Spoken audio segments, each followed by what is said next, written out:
Hi, and welcome to our Delmi podcast, Global Operations on the Go. I'm your host, Therese Snow. Today I'm here with Julie Sherlon, Delmi Ergonomics Portfolio Director, and James Brown, Digital Manufacturing Engineer at Protex. We will be discussing Delmi's new solution, Ergonomic Workplace Designer, a breakthrough role in the design of manufacturing workspaces. Julie, you've been in the ergonomics industry for many years. Can you please tell us a bit about your background? Sure. My background is in biomechanics and ergonomics. I'm based in Montreal, Canada, and I've been leading the virtual ergonomic domain forever at Dassault Systèmes Delmia. Fabulous. Yep, we're so glad to have you. James, would you mind telling our listeners a bit about yourself as well, your background? Yeah, sure thing. So I work in the manufacturing sector. So I've worked with Delmia for three to 4 years-ish. I'm interested in kind of exploring the latest and greatest bits of software, and I was hooked up with this great new bit of ergonomic software. So. Excellent. Sounds good to me. Thank you both for joining us today. So Julie, what has kept you busy lately? Aha. Glad you asked. The question. Yeah. What's been, fueling the motivation to come to work every single morning for a few years now is to, let's use this expression, give birth to a new product that we hope will help a manufacturing engineer, process planner to build safe and efficient workplace in 3D. That's really what kept us busy, me and the whole team around virtual ergonomics in Montreal. And the cool thing is that James here generously accepted to test yesterday this brand new product. So maybe I'd like to just turn this to you, James, and say what's understanding that our listener never saw ergonomic workplace design and they might not be used to work in virtual ergonomics in 3D. What is your impression on your test that you did yesterday, generically speaking? Yeah, sure. It was overall, I'd say, really, really impressive. So I've gone from other software to 3D Experience Ergonomics at work, and I found that a huge leap forwards. And then again, going from that software to Ergonomic Workplace Designer yesterday, testing that out, it seemed like another massive leap forward in ergonomic technology. So the biggest thing I found with it was just the ease of use. So even as someone who's not a ergonomic expert, I was able to really quickly analyze a manufacturing scenario, understand what's happening, understand what the issues are, and resolve the issues pretty quickly. Yeah, that's the big thing, I think, which is different with it and important. Yeah. Hey, sure. Thanks. Hey, and James, just for understanding here, do you have any background in ergonomics, like courses or anything that you would have done in ergonomics before? Yeah, so only through Dassault Systèmes courses for the previous Ergonomics at Work package. So I would never say I'm a ergonomics specialist, such as yourself. But yeah, so I wouldn't say I know the ins and outs of every single joint in optimal positions. But that's kind of the point of the software, which I think is really great. So for me, I focus normally on manufacturing solutions, so it could be equipment, robotics, process, things like that. And yeah, even without being an expert, I was able to get interesting results out, like if there was a crick in the neck, or if a screwdriver was too high up, can it be lowered to be in a more optimal position? It was a pretty powerful tool, considering I imagine probably more experience than the everyday person, but by no means an expert.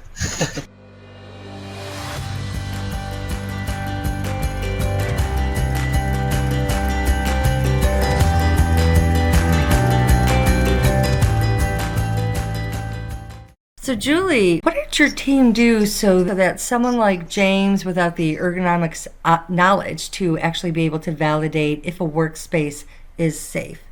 Good question, Therese. The answer to this is we listening to the people using digital human modeling software, using virtual ergonomic solution for a while.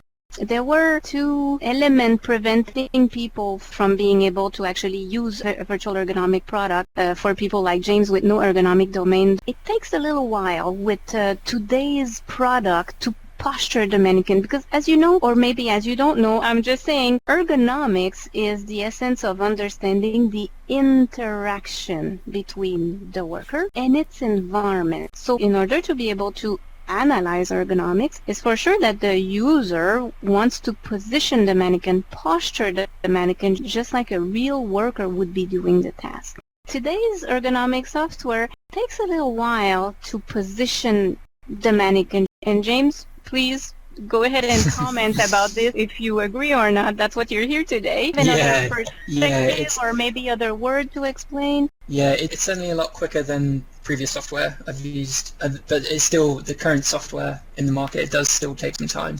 So I actually said to my team after testing it, they were asking me like, oh, how did it go? What was the test like? And to sum it up, I said to them, I was able to do probably a day's work in 30 minutes. So that's wow, yeah. no kidding. So may I just ask James? So you were saying a day's work in 30 minutes. So a day's work with, say, maybe another. Just positioning the mannequin. You need to dog their hand. You need to press their hand, press the tool, check that's right. Okay, if it's not right, I need to move the tool now and repeat that step again. But with this tool, it was just click, click, click. The click count was reduced basically.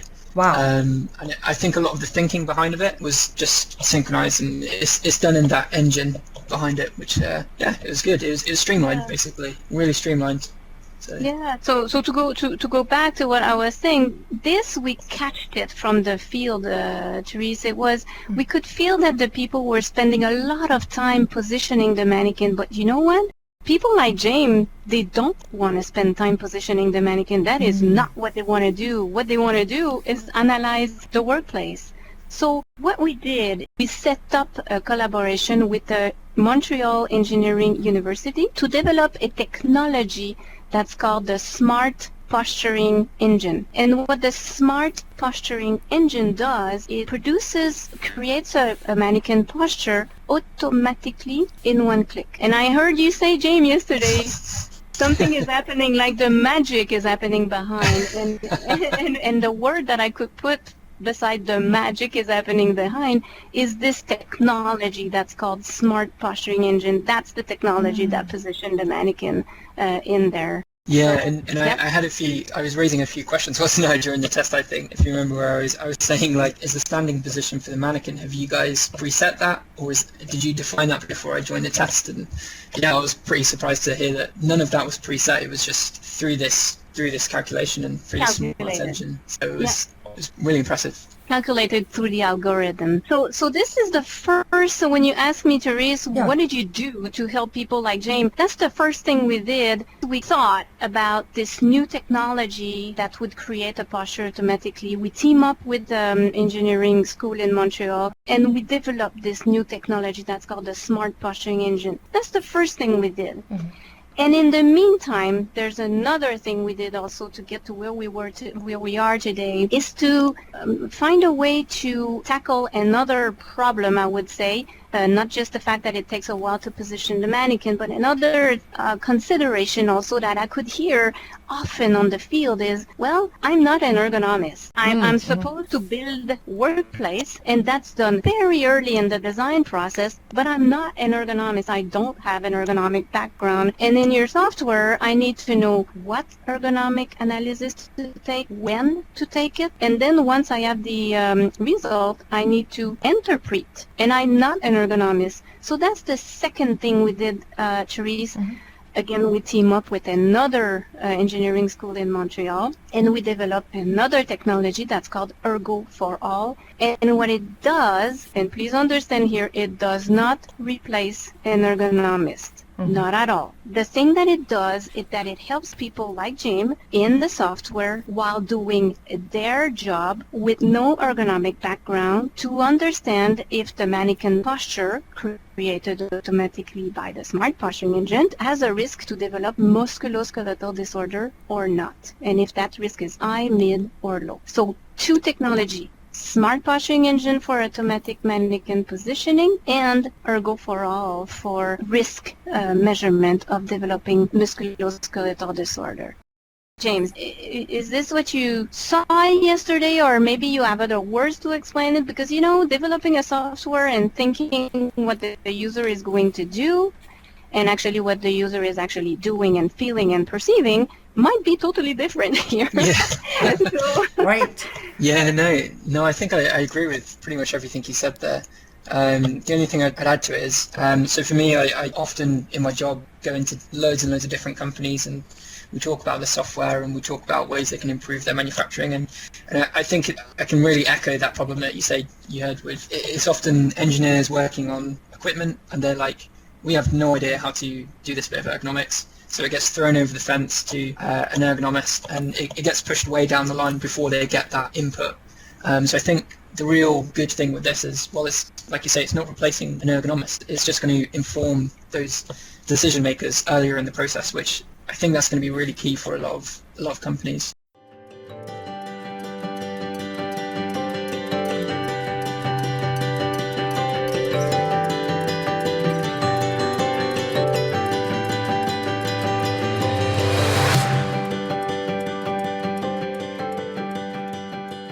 I was interested, you were explaining a bit, James, about key decision makers.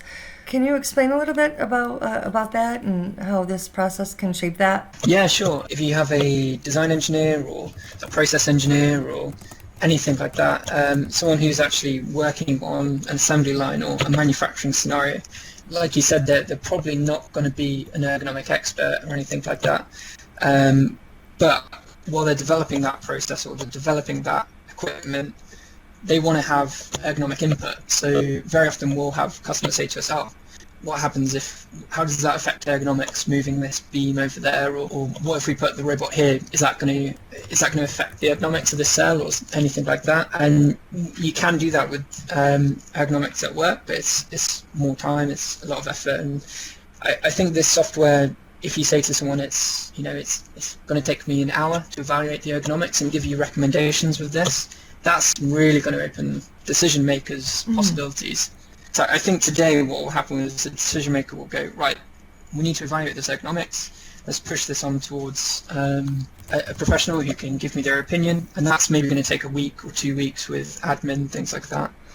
With this, it means they can get that decision, that input within straight away. So Sure. Now, what if the engineer can't solve the problem with what is proposed in the software? That's a good question, Therese, because the understanding, like I said a little bit earlier, is that we're not replacing an ergonomist. Ergonomists exist, they have their role, they have their background, they go to school for that. They need to keep doing what they do in terms of prevention and being there. So what we try to do is to give as much input, ergonomic guidance to people like James to do their job. So they try and evaluate and modify the layout, the environment as much as they can to try to come up with something that is as close as possible to low risk of developing musculoskeletal disorder. What happens if the user directly using ergonomic workplace design cannot solve the problem by himself or herself, or it involves a change that will cost a lot to actually lower the risk, or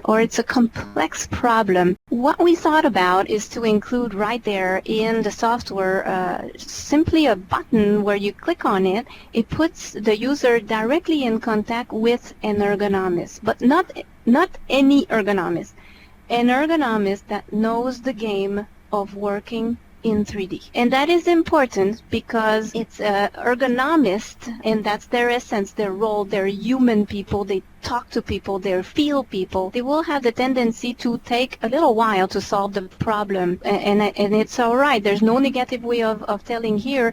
People like James, they need their problem to be solved now. Mm-hmm. So they want to be able to play around with the environment as much as they can. When they can't and they click on this button, then they have someone that knows the game of working in 3D, which is trying to solve by doing different changes in the environment. The way I can maybe symbolize this, Therese, is think about the following. Let's say you want to do your income tax and you're not an accountant, so you have a software that helps you do your income tax. If your income tax is for your own family and you work and that's about it, you will be able to do everything you want in there and everything will be clean. If you have 3 companies and holdings in different countries and you've been married and divorced twice and you have 10 children, that's another way of doing things, and maybe at that point in time you want to contact an accountant. I don't know if it makes sense, my comparison. Yeah, no, it certainly does, especially when you were diving into the specifics. So that was great. Is there anything regarding Delmia's ergonomic workplace design that we have not discussed that you think that people would like to hear before we close? One really interesting thing I did find with software was I kind of got to near the end of the test where I created a few human tasks and evaluated the ergonomics of it. I think it was 4 or 5 different operations. So I skipped past a couple of the high risks, saying, okay, I don't know exactly how to solve this, but if I was doing this for real, I would continue and come back to all the high risk ones at the end. And I got to the end and I was thinking it would be really great if there's a nice summary of this now to save time for when I take this to a colleague or an ergonomist or anything, and it was really great. There's just a button for it, which I found was really nice.